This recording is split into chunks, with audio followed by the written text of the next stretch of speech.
Hello, everyone. Welcome to the LinkedIn Live Discover Your Diversity Paradigms. I'm Amri Johnson. I'm joined by some wonderful, wonderful guests, David Casey, Elizabeth Holmes, and April Thomas. And we're going to get into your personal diversity paradigms. This is the first of two opportunities to engage with this conversation. So, obviously, after those two opportunities, if you want more opportunities, we're going to have those available to you. But these are the first two that are going to be free. So if you haven't yet, and this is one housekeeping before we jump into the conversation because we don't have much time, make sure if you haven't already to take the PDP. The link will be in the notes. My colleagues will put it in the notes here. And it's also available in many places on my LinkedIn page, as well as the Inclusion Wins LinkedIn page. So again, joined today by Elizabeth Holmes, David Casey, and April Thomas. And we're going to jump right into the conversation. So let me start asking you all some quick introductions. I'm going to go in the order of who actually engaged with Dr. Roosevelt Thomas first. Actually, I probably should rephrase that. Who engaged professionally with Dr. Roosevelt Thomas first to do some quick introductions. So, Elizabeth, and I'm going to ask this of all of you, how did you get into the world of strategic diversity management? I actually met Dr. Thomas when I was working at the Center for Creative Leadership, and I inadvertently was invited to join a project that one of the center's clients had put together where they wanted Dr. Thomas. There was a third, they wanted someone from the center, Dr. Thomas, and a third consultant who I believe was doing some kind of recruiting for them. So that's how I met him. And I say inadvertently because the client actually wanted other people who weren't available. So they settled for me. And I had the good fortune of meeting him at that time.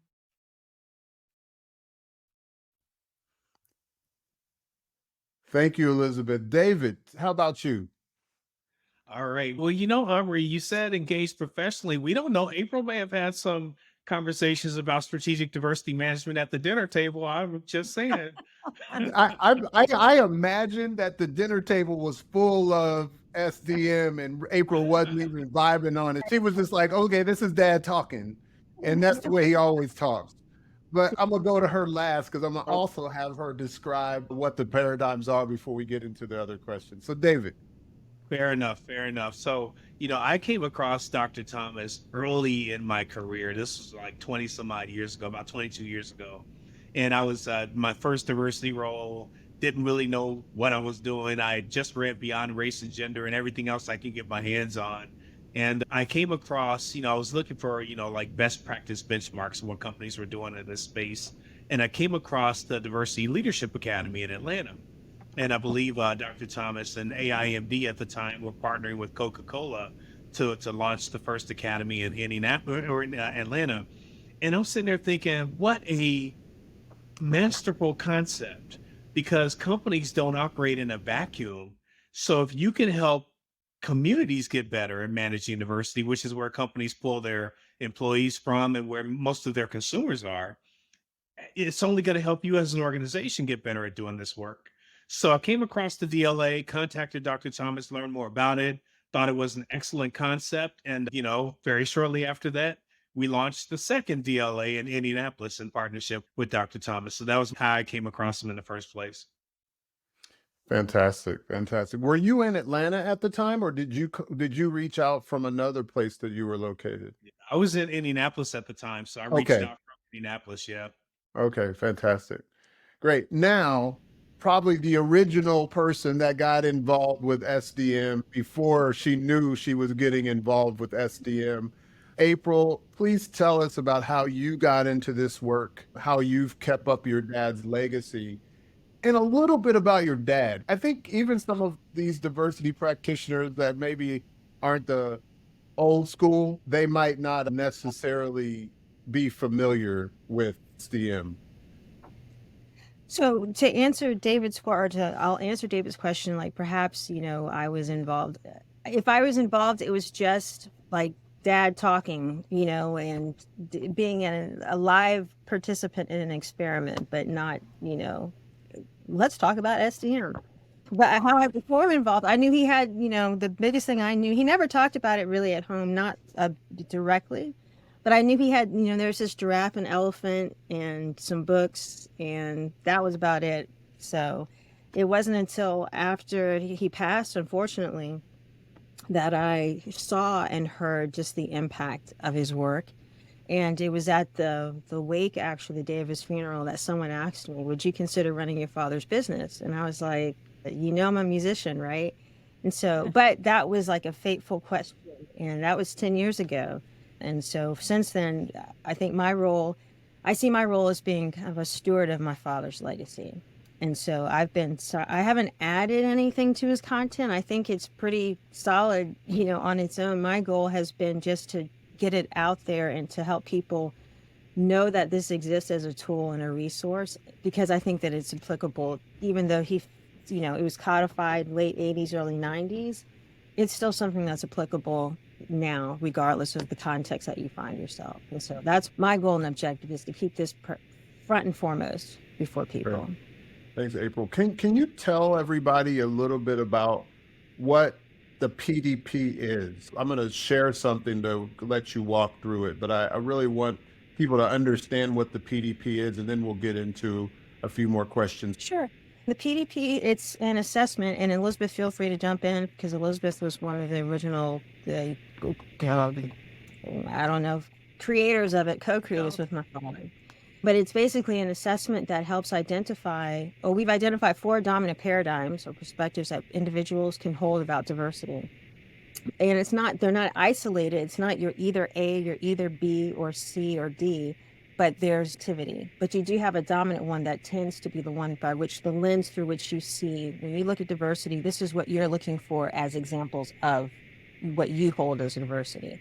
And so again, there are 4 dominant ones that we've identified, and the assessment helps to identify what your dominant paradigm is as an individual, and you can take those aggregate numbers within a group, a team, an organization, and come up with an organizational dominant paradigm as well. Yeah, and it's specifically around, how do you define diversity? What does diversity look like through you, in terms of behaviors? What are the challenges that it faces? What are the strengths, opportunities, etc.? I have the PDP results up, and what we have here is the 4 paradigms: making amends for past wrongs, applying the golden rule, maximizing individual engagement, and maximizing stakeholder engagement. Can you kind of give us an overview of what these mean? Sure. The first 2 paradigms, you said making amends for past wrongs and applying the golden rule. Those were 2 paradigms that were birthed out of the civil rights, social justice era. And they look at making amends for past wrongs. How do you make amends for members of the traditionally marginalized groups by race, gender, sexual orientation, etc.? But it started with race, with African Americans, and then just expanded into other protected groups. That's where, when you hold that perspective, that's where policies like affirmative action, EEO are in play there. I'm not going to go into details in all of them. Making amends, applying the golden rule, that's just how do you manage the differences that people bring to the table about diversity. And whether it's the apply the golden rule, apply the platinum rule, they're all talking about their differences that people bring to the table. How do you navigate those differences? Those, again, are both born out of the social justice perspective. The next 2, maximizing individual engagement and stakeholder engagement. Those are looking from a business performance or a performance perspective of diversity. And so with the paradigms, there's not a right or a wrong. You actually need all 4 to be engaged in them at different, not necessarily all at the same time, but to be able to shift and pivot as necessary as the business needs of your organization dictate it. And then this is all, once you complete the PDP, you'll get a workbook that talks about that as well. Thank you, April. What we had from the people that had already completed the PDP is we had their averages. So what we had, just so I can give people a verbal on it, for paradigm 1, we had 23% of people said they would have chosen P1.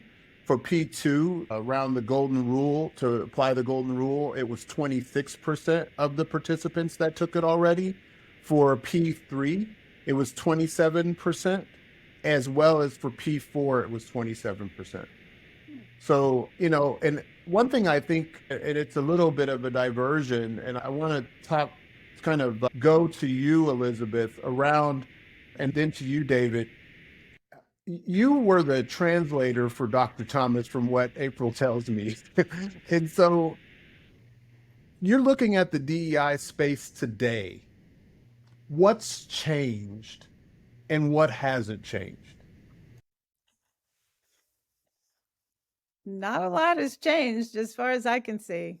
People are still very much caught up in human demographics as the key issue in diversity. And it is maybe in diversity, but not diversity management. And there's still no distinction. People are still not making a distinction between diversity and diversity management. And it's hard to sell diversity management because people think of diversity as, human demographics, basically, paradigms 1 and 2, and they don't really think beyond, they don't connect the challenges of people working effectively together with the organizational systems, policies, practices, and behaviors, which is what we talk about in 3 and 4. So I'm not really seeing appetites for going beyond doing the right thing as opposed to taking a business look at what they're getting from the people that they hire. In fact, Sure. I'm doing coaching now, and so many of my clients talk about not being fully utilized. So that was always the issue for us when we would go into organizations, like, people, you're not using your talent, and Sure. it's still. So in effect, by not really understanding the distinctions, people are leaving money on the table. Absolutely. Or talent, however you want to frame it. I know some people don't want to orient everything towards profit, but most of the CEOs I know do. And it's ironic that that's the case, because they do want to orient it toward profit, but effective diversity management requires that they do something differently. And that's where I think, the ball drops. It's like, not going to happen. They listen, Right. they bless it, and then they go on about their business and do business as usual. Systems and policies, very hard to. David, I want to come to you on that. You've been in this game as a chief diversity officer at a high level at CVS. Now, I want you to tell everybody where you are, even though this is an independent observation. Your shirt might give a little bit of it away. You've been doing this for quite some time, and I think I met you when you were still in Indianapolis at the Blue Cross Blue Shield. You've been using strategic diversity management for decades, and you've been calling your work that. So, and you've been, given all this chatter about CDOs leaving, you've been at this and you've been consistent, and your organization keeps giving you the resources to make it happen. What do you see the kind of current paradigm is from when you started to today? And what are you doing to kind of shift the conversation where you sit? Because it's obviously shifting, and you are a long-term guy, which hasn't been the case for a lot of CDOs. Yeah, well, Amri, I think one thing that I've learned over the years being mentored by Dr. Thomas from the start is in every organization I've done this work in. So at Anthem Blue Cross and Blue Shield, I was there for 8 years as a chief diversity officer. CVS, I was there for 12 years. So right now, the average tenure for a chief diversity officer is somewhere between 24 to 36 months. My average tenure is 10 years. So it's, I've been somewhat blessed by being able to have such a long tenure in an organization, because this work is change management. It is systems change, and it's very hard to get that done in 12 months. It takes years to get that done. And not that any of us want to wait 20 years to see change, but it's not going to happen in 10 or 12 months. So I think, one of the things that's benefited me from learning about SDM overall and utilizing the PDP is that from day one, articulating and positioning this work as a business capability and competency. Whenever somebody says, whenever somebody refers to their DEI program or initiative, it makes the hair stand up on the back of my neck because I don't have any up here. But, this is not a program, it's not an initiative. It's a critical business function, just like technology is, just like sales is if you're a consumer oriented company or B2B, just like, human resources is or finance. So, I think one thing that's benefited me over the years is being able to articulate and then show using the four paradigms how this is a business capability and competency, not a program.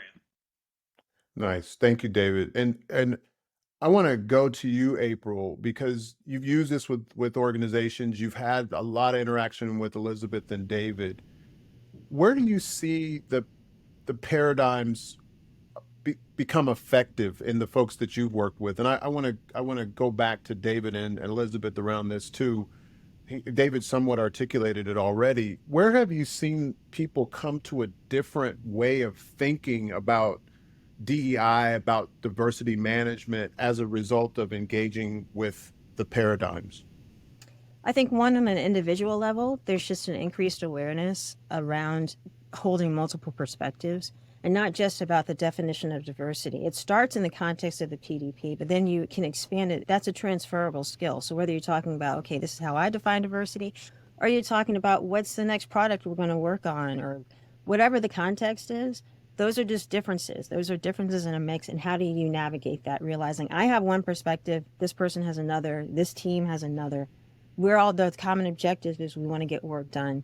And how do we do that? How do we navigate these different perspectives? I've had individuals just recently with a team that had learned about the paradigms, and we had an opportunity to do iterative work with them. And so that they'd go back to the organizations, and when they came back, they said, I've started hearing how people are speaking, and I can see, okay, this is where they're coming from. This is where I am. This is the type of language, or this is what I need to address or try to address when I'm talking to this person. And I need to try and come over to this position. It's not like, like some people say, you're not twisting your mouth just to say what you need to say to get done, but you're being conscious of what the context is, what people's perspectives, what they take as evidence for whatever that is, because you recognize you're all trying to get to this common objective, and the paradigms help you realize that you need the perspectives of everyone in the mix. So on an individual level, it helps in that sense, which then translates into an organizational level. If you can have multiple people taking that perspective, you're able to impact the organization in that sense. But then also just on a strategic level, the PDP is also a framework, not just for how do you hold diversity, but it provides actions, a holistic framework for the actions that you need to take as an organization, so you can take a holistic approach to managing your diversity, whether it be internal stakeholders or external stakeholders. You need to do that with all of them, and that's what the PDP provides. Sure. Thanks, April. You said something that I want to bring to you, Elizabeth, was around context. And I think 3 years, we've had a context that we've never fully come to make sense of. We saw what happened. We were experiencing COVID. We were experiencing the murder of George Floyd and our responses to it.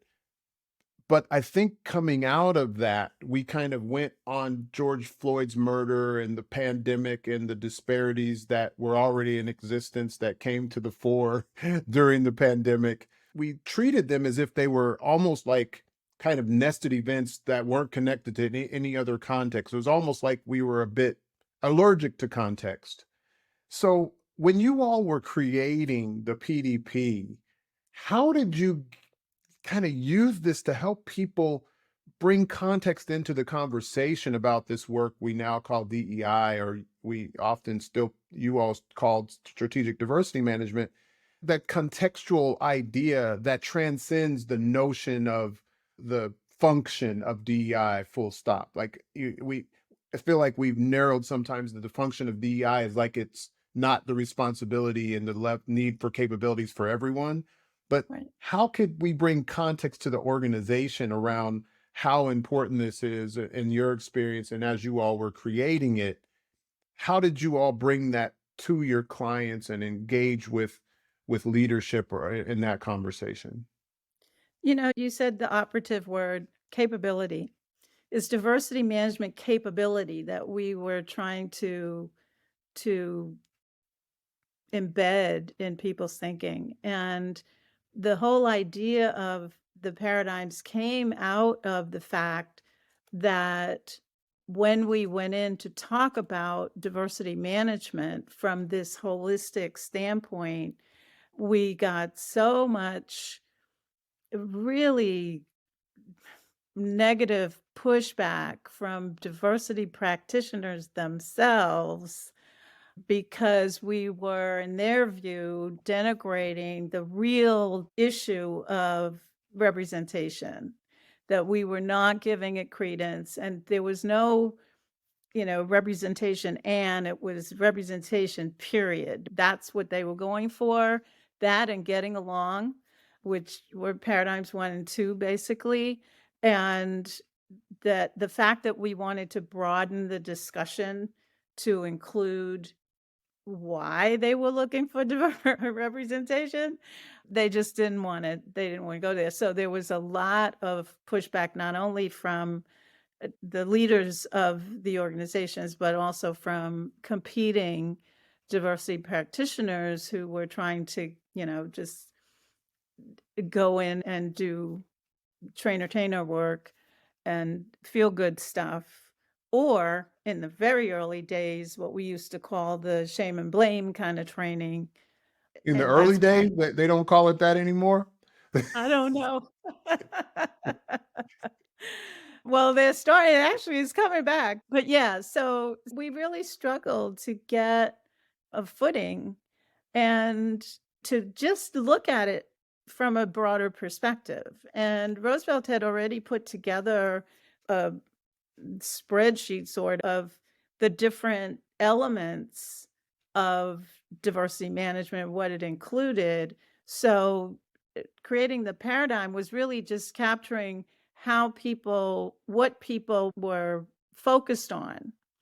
And in that original document, he talked about values, objectives, outcomes, what would be evidence of it working, of diversity management really working, and that kind of thing. And so we just captured it and we were hearing that from people. Well, you're not talking about that. Mostly, as I said, paradigms 1 and 2.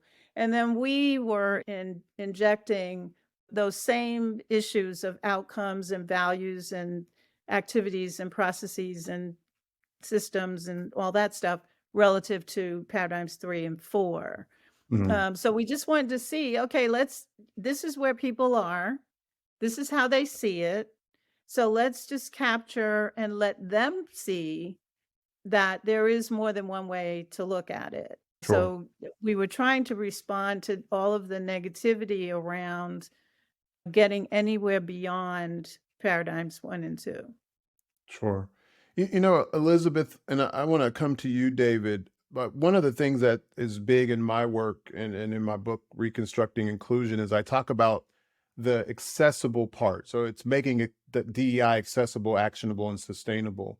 The accessible part for me, and when I've used the PDP, when I've gone in and people see that they don't have to adhere to just the representation paradigm, it almost seems like they feel liberated. Now, it doesn't mean that the other paradigms go away and people don't negate them, but they don't feel wrong because they're not kind of anchored in paradigm 1 or 2. They're like, oh, paradigm 3 just makes sense to me. And some are even surprised that they, adhere to paradigm 2 because they do believe that you want to do unto others. At the same time, when I can have this conversation, and this is what I want to get to the question for you, David, they come out of this thinking that DEI is not about somebody else, particularly people that aren't considered underrepresented or so-called marginalized. They feel like, oh, this is diversity for me. And what we want is it to be accessible to everyone. And you said something in a post you did, reposting the ad for this webinar. You talked about people not really even understanding what diversity means and how you've used the PDP and you said you say it over and over again, so I want to hear it one more time. How you've used this to bring people into an understanding that this thing we call DEI, this thing we call strategic diversity management, is about everyone. No, that's exactly right, Omri. And again, that's one of the things Dr. Thomas had me at the definition of diversity, right? That's where I was just like, I'm in, this makes sense. So yeah, if you go back to the very root of it all, the definition of diversity is any collective mixture of differences and similarities. A lot of definitions of this work leave out the similarities. So it's any collective mixture of differences and similarities and their related tensions and complexities, which also puts up front that the more you do this work and the more you get into it, you're going to have tensions and complexities. You need to lean into those and not shy away from them. That's why organizations and individuals don't do diversity well, because they don't want the tension that inherently comes with innovation and progress, right? So I think, starting at the very root of the word diversity is a great place to start and understand this. And then when you translate that to the PDP and you think about paradigm 1, 2, 3, and 4, regardless of what your dominant paradigm is and or least dominant paradigm, I think you have to pay attention to that one as well. Regardless of which one is your dominant or least dominant paradigm, everybody sees themselves in one of the four, right? If you're, right now I'm hearing a lot of narrative out there, right? Or some narrative out there right now about DEI, as to your point earlier, I think you made the point earlier, Elizabeth, you may have made it as well. DEI is watering down the civil rights and social justice movement, or, DEI should be focused solely on anti-racism. DEI makes space, or, SDM rather, makes space for all of that. When you look across those four paradigms, there's space for all of those paradigms. And, you have to be very careful that you don't think about these paradigms in a linear fashion. Oh, well, let's do P1, then we'll jump to P2. No, it's about doing the work simultaneously across all four paradigms. So when you bring this into the context of an organization, your strategy needs to incorporate all four, and you need to be working them simultaneously. You don't start with what do we look like, what's our head count, and then move to P4. You do them all simultaneously. So that's what I love. It just makes so much common sense, especially for large organizations, that if you have a company of 20,000, 200,000 people, everybody in your organization can see themselves in your strategy if you're utilizing all four paradigms. Fantastic. Thanks, David. April, that brings me to principles. And you were on my podcast and you talked eloquently about SDM and the PDP being about principles. Can you share a little bit, kind of playing off of what David said, about how using PDP can help us take some principles into the tension and complexity that comes with differences and similarities? I think that just one of the basic principles of not just the PDP, but of SDM is just the concept of requirements versus preference, tradition, and convenience, right? All that means is there's a requirement, the objective of what we're trying to accomplish or what has to happen. Preference is how we like it. Tradition is what we've always done. Convenience is just the path that's already been established. But when you think about, and so if you can make decisions based on the requirements, for me, that's like it's integrity in the sense of there's a true north, so to speak, that everyone has come together for this purpose to achieve this objective. Everything else, that's the standard by which we're setting it up. And so regardless, and for me, that's what that definition of managing diversity is, or what diversity is and managing diversity, trying to create an environment, creating and maintaining an environment that allows all participants to fully contribute to organizational objectives, to their full potential. And that this means that it's not that paradigm 1 is the true north, not that paradigm 2 is the true north. They all have to align, contribute their portion to what the true north is. And so for me, that's where that concept of principles is about. It's not about favoring one at the expense of the other, along those four paradigms. They're all essential. And again, there's a standard that's what the requirements is. Everything else has to align with that. Got it. Yeah, when I first read and learned about traditions, preferences, traditions, and conveniences, I always have the PTC in my head when I think about it. It always made me think, man, that's exactly where all of our biases show up. So when we talk and we learn about cognitive bias, It's in our preferences. We even talk about unconscious preferences. We have traditions that the organization, kind of almost an organizational unconscious mind, so to speak. And then what's convenient and what we've always done around here is how culture works and how our biases are built into that. So it's always, so it made so much sense when I first read it, David. I felt like you, because I think we probably encountered him around the same time. I just didn't get as close and I wasn't as smart enough to try to get to him. I just follow him around, but I was always scared to approach him the way that I probably should have. But, it just made so much sense and it was so just logical. And when I'd hear him speak or I'd be in front of him and he'd share it, I'd be like, why doesn't everybody just get on board with this? This is the way I'm feeling like the Mandalorian. This is the way, right? Like it just made sense. So we're coming up on time in a few minutes.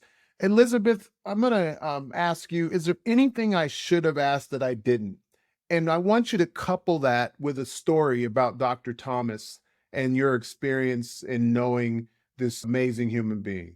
I think the concept for me always baffled me was why people couldn't see that they're dealing with diversity every day in all kinds of ways, and that we are constantly looking for something that's different, except when it comes to people. We do it about everything. We want diversity in everything except people. We want people to be just like us. And so that's always been just a puzzlement to me, that we don't feel sufficiently comfortable in ourselves with who we are to embrace a broad range of who other people are.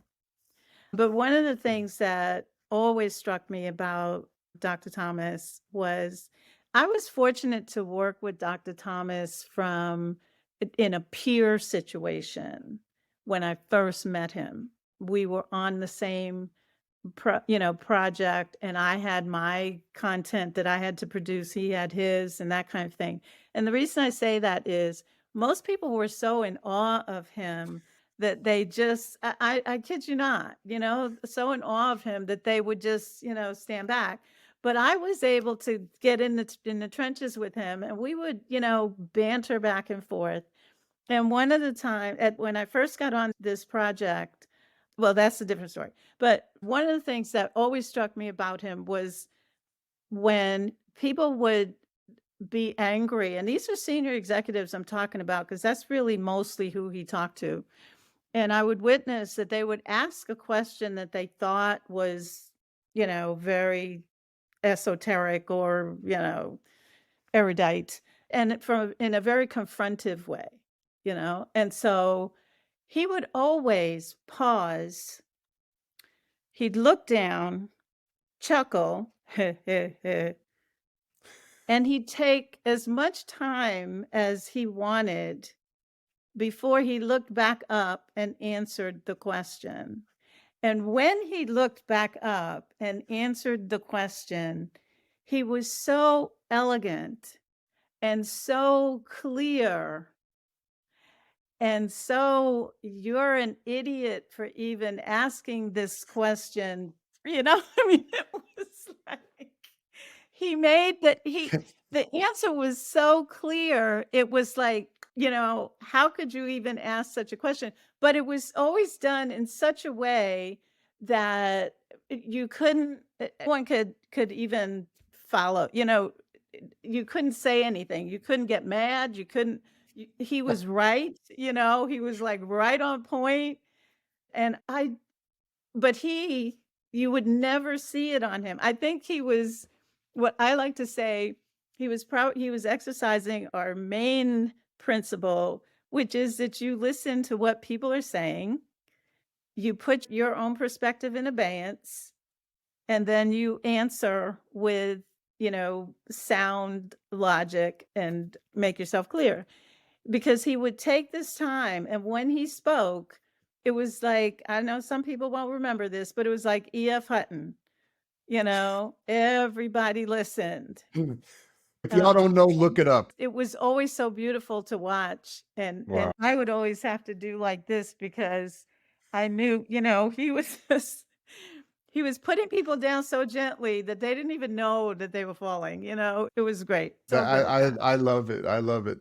David, when we talked, you told a story, and I'll let you share your story, and I'm going to close with you, April. You told a story about being with him at the table with one of the greatest civil rights icons of our time. Do you feel comfortable telling that story?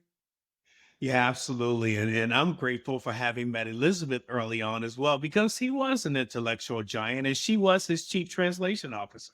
So, because, and I think, Amri, that's the unfortunate truth is we need more people in this space who are willing to dive into the intellectual component of the work. It's not just about activity based stuff. We really need to know the why. We need to understand the why and the how, not just the what, right? But I remember earlier on in my career going to dinner. We were doing a Diversity Leadership Academy launch of a class in Indianapolis, and we invited the late Julian Bond to be our keynote speaker. And I went out to dinner with Dr. Thomas and Julian Bond. And again, I'm early in my diversity career, my SDM career here. And I'm like, I'm just going to sit here, shut my mouth, and eat my Caesar salad because I've got nothing to contribute to this conversation. But it was interesting that as they kicked off the conversation, Julian Bond said to Dr. Thomas, I just got to be honest with you.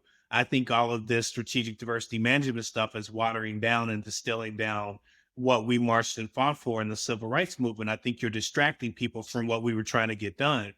And, Dr. Thomas, again, and as Elizabeth just so eloquently described, he didn't retort with the way that made Julian Bond feel like that was a bad question, but he took his time. He looked down at his plate, at his Caesar salad, and then he looked back up and he had a response to that, which he generally just said, hey, look, this is not about an either or. It's not either civil rights and social justice or SDM is not topical. It's process driven, right? So you Right. can address civil rights and social justice by using the practice of strategic diversity management. And out of that conversation, and for the life of me, I don't remember which one of his books came out of that conversation, but there was a book that came out of that conversation, I think 48 hours later. And his proclivity for writing books was just, he could do it in no time at all, which amazed me. But I think, Omri, my point in all of that is for the practitioners out there, anybody listening to this right now, I think, again, you got to move beyond the narrative of it's about this body of work or that body of work. When you think about strategic diversity management, it's not a topical approach to the work. It's a process approach to all of it. I think Yeah. that's a key takeaway I think people should walk away with. All right. Thank you, David. In April, I know he was just dad, but do you have a story or anything else that you want to share that I haven't had a chance to ask? Thank you. I think because my path to diversity management wasn't from a professional perspective or approach, it was more because of, who I was and Dr. Thomas, my father, his relation to me. I'll share a story that's a personal story. It didn't happen to me, but it was my father and my younger brother. My younger brother, when he was in high school, he wanted to wear an earring. And of course, that was like early 90s and mid 90s. And of course, my father being a baby boomer, black man from the 60s, men don't wear, what are you talking about?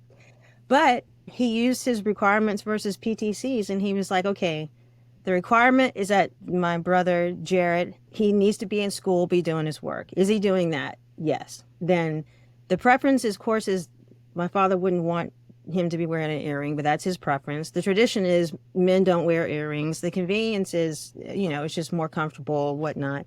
But basically, my father had to be like, okay, if he's meeting the requirements, I just have to let the PTCs go. And as long as those requirements are met, we're good. So that's a true story that he just my brother earring. So it was in those type of contexts, of course he didn't have the PTC conversation with my brother or anything, but it was more an internal process with himself. Right. But that's the kind of context, that I see. And that's what I would share with everyone.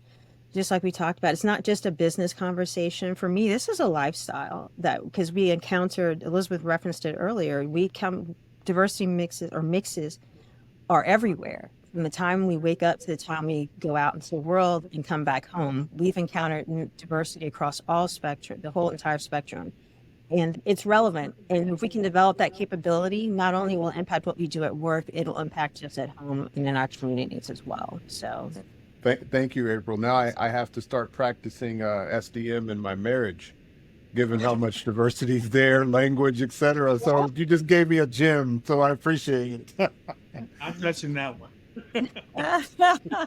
Yeah, my wife will hear this, and now she's going to make me stick to it. You'll probably start reading the books. That's not a bad thing. David, April, Elizabeth, it has been an absolute pleasure and delight to be with you. Thank you for working with us through the technical difficulties, and peace. Thank you Thanks for for having having All me. right. Good conversation. Thank you.